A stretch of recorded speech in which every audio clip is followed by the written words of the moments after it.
على أصوات كنحييكم مجددا مستمعينا مستمعاتنا، مرحبا بكم معنا. إذا نواصل معكم أوفياء راديو أصوات مباشرة، والبداية بمعلومة اليوم. إذا معلومة جديدة اليوم دكتور، أهلا وسهلا. معلومة جديدة. لا يمكن تتبع الأحداث اللي عندنا في المغرب اللي كتعلق بغلاء المواد الخضروات ديالنا، المواد الأساسية الاستهلاكية. لا ماشي المواد الغذائية وماشي المواد الأساسية. راه قلت لك الزيت والسكر وداك الشيء راه يمكن لي مواد أساسية دي دكتور. لا يمكن لي نلقى ظروف التخفيف، ماشي هما اللي كنهضر. انا كنهضر على مطيشه، ماشي مواد اساسيه. مطيشه رئيس الحكومه قال من دابا الاسابيع المقبله ان شاء الله غادي يطيح الثمن ديالها، يكون واحد التراجع، نتمناو. دابا خرج الناطق الرسمي بالحكومه تبارك الله ما شاء الله عليه، عطانا الحلول مع الاجتماع. قال لك سيدي السبب ديال غلاء المطيشه هو البرد. دابا حنا عطانا ربي الثلج باش الفرشه المائيه ديالنا تعمر ويكون عندنا خزان مائي لسنوات. حنا المطيشه ترجع كدير 50 درهم الا عطانا ربي الثلج، الا الله تصرف وبغى يرحمنا بالثلج وعطانا البرد وعطانا الشتاء. اذا ما كاينش الخضره، ما كاينش. ما يمكنش نخدموا بهذا المنطق هذا ديال البرد.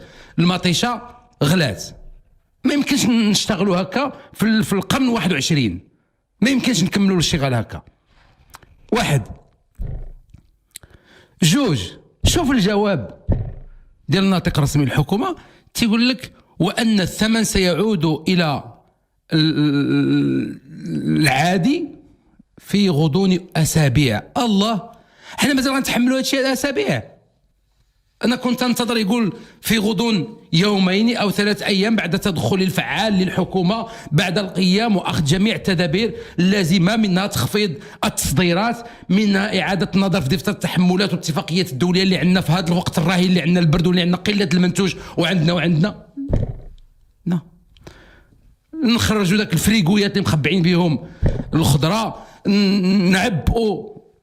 مع عقلتي فاش كنا في الجائحة وكانت أزمة عالمية ديال الكمامات، كان ديك الساعات وزير الصناعة والتجارة تيجري وتيجول في المدن المغربية فين ما كاين شي مصانع ديال الثوب، اجتمع معهم وقال لهم الله يجازيكم بخير، غادي تحولوا للإنتاج ديالكم الثوب اللي موالفين كتصاوبوا باش تصنعوا لي الكمامات.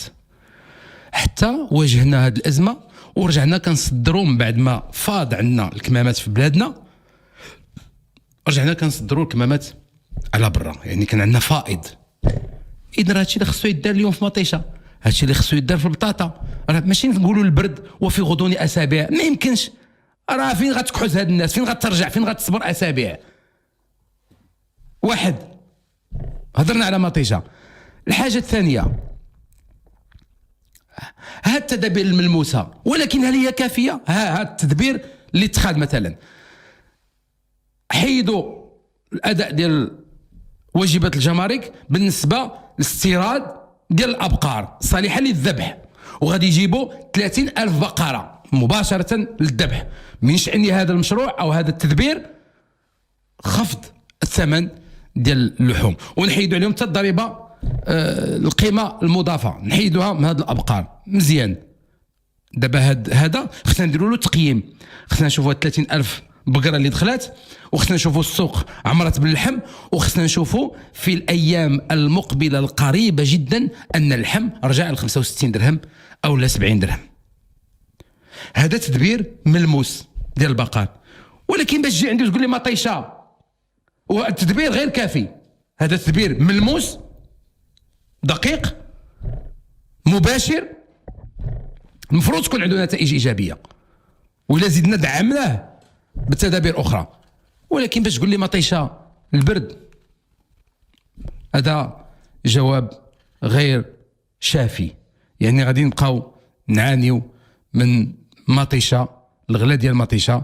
وانا تنذكر بانه كان شحال من اسره كتشري نص كيلو د مطيشه ولا كيلو د مطيشه وكدير فيه 3 ديال البيضات، وكيكون الطاجين ديالها ب10 دراهم مقيوم، بخبزو بكل شيلو. دابا مطيشه 10 دراهم ولا 240 ولا 260، وزيد عليها 3 ديال البيضات 100 ريال. البيضه عادية 150 سنتيم، 30 ريال البيضه. يعني راه ما يمكنش نكتفيو باننا يعني ينزل علينا هادشي. راه خص التدبير يكون استباقي ديال الحكومه. راه استباقي، راه الحكومه خصها تهضر على ما وراء رمضان، راه الحكومه خصها تهضر على الصيف، الحكومه خصها تهضر على البرد الجاي، الحكومه خصها تهضر على السنه المقبله. احنا مازال دابا رمضان مازال ما عندناش رؤيه. الا بقات لها الاثمنه هكا في رمضان، ايوا صافي زيد على الناس كيفاش يكونوا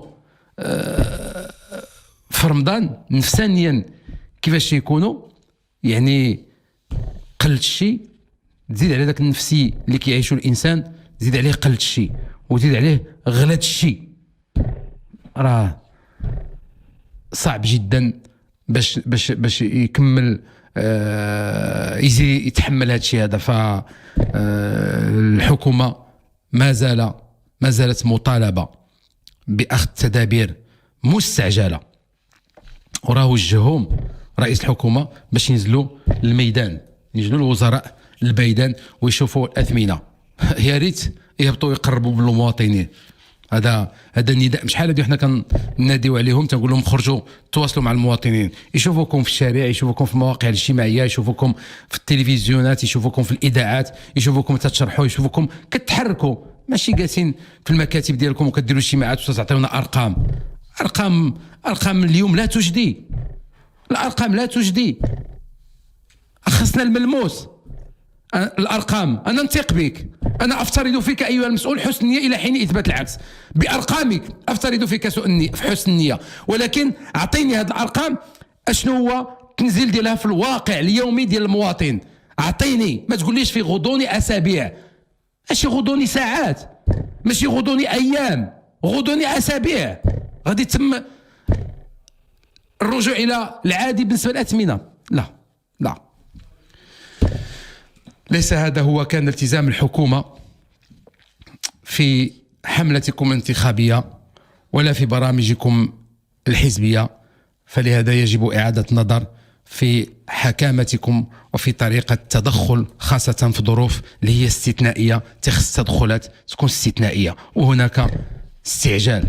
فيا ريت تعطينا ودنيكم شي شوية وتقولوا نسمعوش كيقولوا هاد الناس. يمكن نسمعوا لهم واجي نجتمعوا ونشوفوا كيفاش ندوزوا شي شويه للملموس والواقع ونحركوا هذا الشيء هذا، ويحس بصح المواطن بان هناك تدخل سريع وهناك تدخل استعجالي. راه خص الاستعجال، خص ظروف استثنائيه، خص تدابير استثنائيه، خص ظروف استعجاليه، خص تدخل استعجالي. راه ما يمكنش حنا عندنا ظروف هكا استثنائيه ما عمرنا عرفنا هذا الغلاء ونمشي للحكومه بنفس الوتيره وبنفس الاشتغال. ما يمكنش تستمر الامور هكا. خص لازم يكون المناسب، التناسبيه ما بين سلوك ورده فعل على الواقع باش يلمس المواطن الحنكه ديال المسؤول.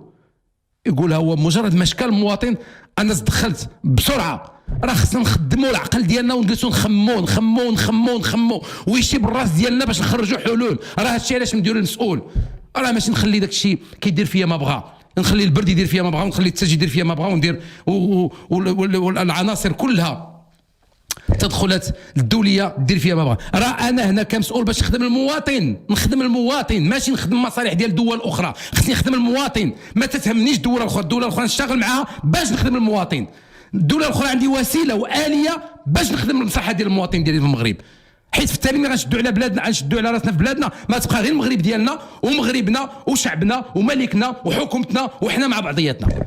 ملي وقعت الجائحه ما عرفنا حد، كل واحد شد على راسه. اذا خص يكون عندنا الاستقلاليه ديالنا، وخصنا نوجدوا راسنا ماءنا، ونوجدوا راسنا الضو ديالنا، ونوجدوا راسنا ماكلتنا، ونديروا بحساب شنو يمكن يجيب هذا الزمان في المستقبل. رجع هادشي تيخلع، ما عرفناش شنو غادي يجي في المستقبل. خاصنا يكون عندنا استعداد. واش يجي البرد ونقولوا في غضون اسابيع؟ إذا نواصل. إذا شكرا دكتور. فعلا غلاء ما عمر عشناه في المغرب. المواد الاساسيه، المواد الاستهلاكيه الاساسيه كتعرف واحد الاثمنه خياليه. وما نساوش دكتور ايضا الدور ديال المضاربين، خاص يكون واحد المراقبه مشدده على هاد المضاربين بالنسبه لاسواق الجمله. دكتور معتوق، حسب يعني مجموعه ديال الزملاء اللي نزلوا لهاد الاسواق وكاينه معاينات ان كاين مضاربين كيدخلوا يعني كيتخاد الكاميون كما هو ديال الخضر وكتعاود فيه البيع جوج مرات وثلاثه وربما اكثر دكتور. وهذا النوع خاص يكون واحد التدخل عاجل للضرب على ايدي هاد المضاربين وتكون فعلا واحد المراقبه اللي هي مشدده.